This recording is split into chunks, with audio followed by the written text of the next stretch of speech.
नमस्कार मित्रांनो, मन धागा धागा जोडते नवा या मालिकेच्या आजच्या भागामध्ये आपण बघणार आहोत की गुंड हे काही बॉक्स चोरून नेत असतात तर आनंदी ते बघते आणि त्या गुंडांना अडवण्याचा प्रयत्न करू लागते। तेव्हा त्या झटापटीत तो गुंड आनंदीला धक्का देतो आणि आनंदी ही बाजूला जाऊन खाली पडते आणि गुंड तेथून बॉक्स चोरून नेऊन जातात। सार्थक तेथे ऐनवेळेस धावतच येतो आणि आनंदीला म्हणतो की आनंदी मॅडम उठा, काय झाले तुम्हाला, म्हणून तो आनंदीला शुद्धीवर आणण्याचा प्रयत्न करत असतो। तेव्हा आनंदीला जाग येते।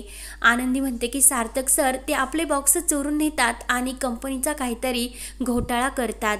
सार्थक म्हणतो की आनंदी मॅडम अगोदर तुम्ही स्वतःची काळजी घ्या, काय गरज होती तुम्हाला हे सर्व करण्याची, आणि तुम्हाला जर काही झाले असते तर मी काय केले असते।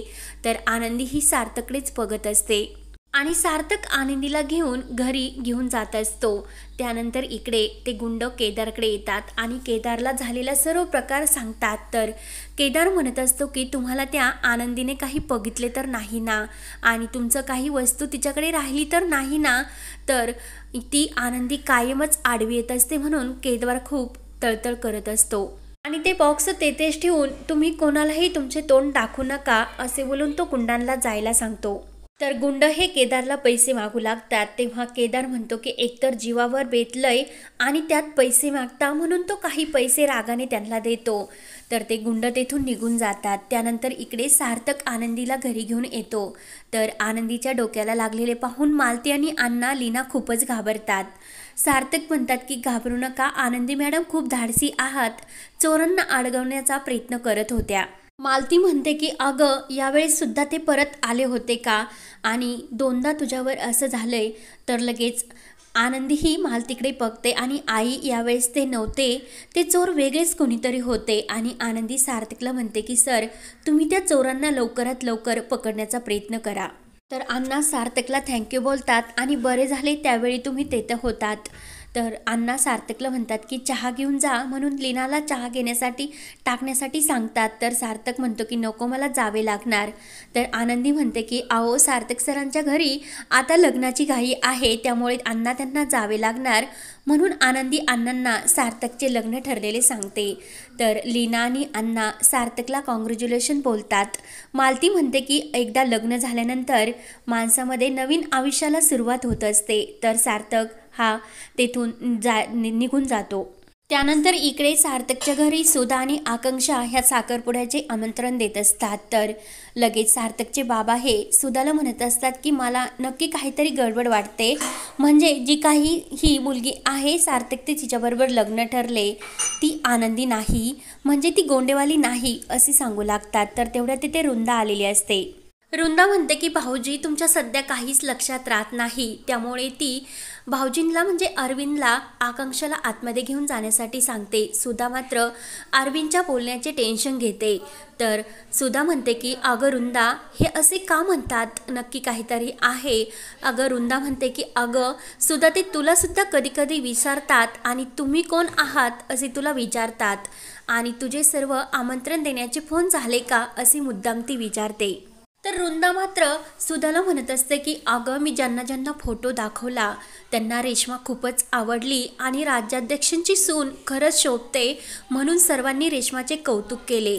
तेवढ्यात आकांक्षा येते आणि आकांक्षा सुधाला म्हणते की आई पण आपला सार्थक आहे ना, तो या लग्नाचे जे काही जमले ना त्यामुळे तो काही आनंदी नाही।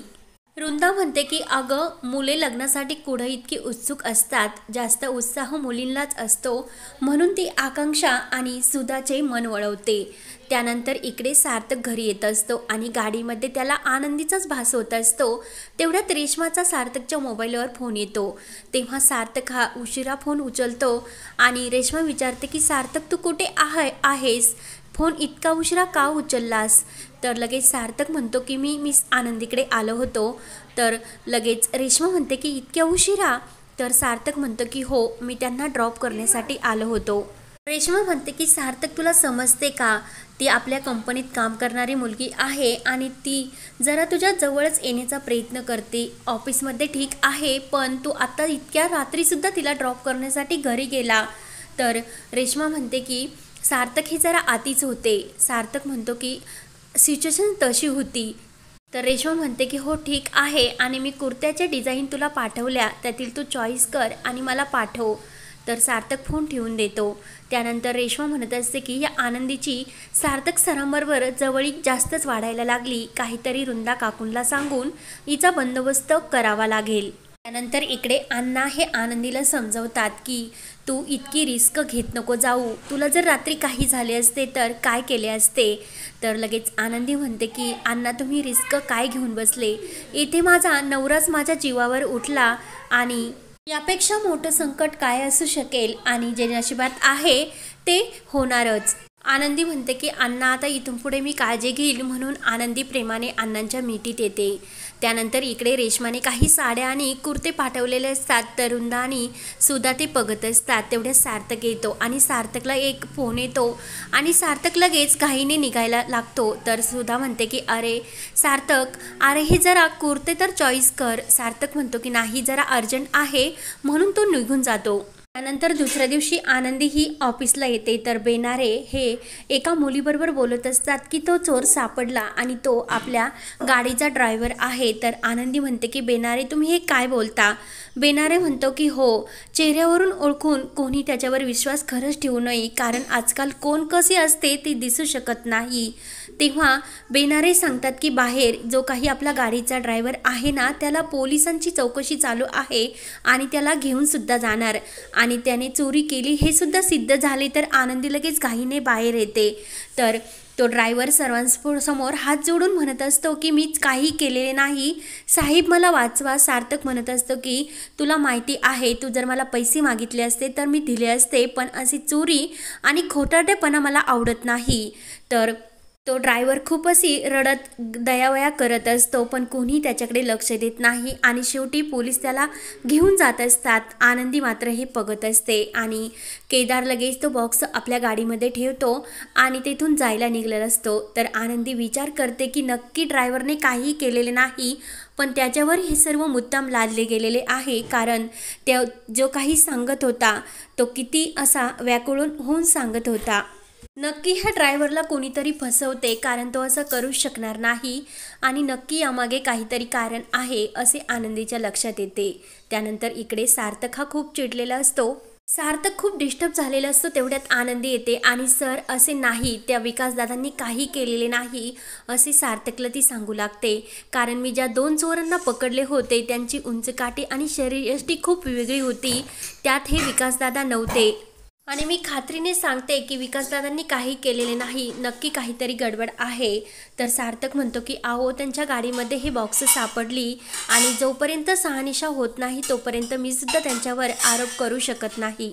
तेवढ्यात तिथे रेश्मा येते आणि रेश्मा ही सार्थकला म्हणते की तुझ्याकडे माझ्यासाठी वेळ नाही, पण इथे गप्पा करण्यासाठी वेळ आहे. तर सार्थक हा रेश्माला म्हणतो की आम्ही इथे गप्पा नाही, महत्त्वाच्या कामावर बोलतो, आणि रेश्मा ही आनंदीवर ओरडत असते की आमचा साखरपुडा तुमच्या महत्त्वाच्या कामापेक्षा महत्त्वाचा आहे, त्यामुळे आम्हाला जरा वेळ द्या. तर लगेच सार्थक म्हणतो की मिस आनंदीवर चिडायचं काही कारण नाही, कारण आम्ही एका महत्त्वाच्या कामाविषयी बोलत होतो. तेव्हा सार्थक हा रेश्मावर चिडलेला असतो आणि आनंदीला तिचे काम करण्यासाठी सांगतो. तेव्हा रेश्मा मुद्दाम आनंदी देखत ही सार्थकच्या हाताला धरते आणि सार्थक, मी तुला कुर्त्यासाठी जी चॉईस करण्यासाठी पाठवले होते ते सुद्धा तू ट्राय करून बघितले नाही, त्यामुळे तू आत्ता लगेच माझ्याबरोबर घरी चल. म्हणून रेश्मा ही सार्थकच्या हाताला धरते आणि घरी घेऊन जात असते. आनंदी मात्र विचार करत असते. त्यानंतर इकडे केदार हा शलाकाला फोन करतो आणि झालेला सर्व प्रकार सांगत असतो. शलाका म्हणते की केदार, तुला ही सर्व करायची काय गरज होती, आईला सुद्धा याबद्दल काहीच माहिती नाही. तर केदार म्हणतो की मी सर्व काही व्यवस्थित केले, काही होणार नाही, म्हणून तो फोन ठेवतो. त्यानंतर इकडे आनंदीला काही राहवत नसते की विकासदादांनी काहीच केलेले नाही. तेवढ्यात तेथे बेनारे येतात. आनंदी बेनाऱ्यांना म्हणते की ते चोर वेगळे होते आणि विकासदादांनी काही केलेले नाही. तर लगेच बेनारे विचारतात की तुमच्याकडे काही पुरावा आहे का? तर आनंदीला आठवते की त्या चोराबरोबर जी जेव्हा झटापट करत होती तेव्हा खिसा पाटलेला गेला असतो आणि त्या खिशातून आयडेंटिटी कार्ड खाली पडलेले असते। तेव्हा आनंदीच्या सर्व लक्षात येते आणि आनंदी सर्व बेनाऱ्यांना सांगते। तर पुढील भागामध्ये आनंदीने भक्कम असा पुरावा त्या गुंडाविरुद्ध हा पोलिसांना दिलेला असतो आणि विकासला यामधून ती सुटका करणार असते। तर विकास आता आनंदीचे हे उपकार कसे भेटणार आणि सर्व सार्थकला सत्याबद्दल कसे सांगणार हे पाहण्यासाठी आपल्या चॅनलला नक्की सबस्क्राईब करत राहा। धन्यवाद।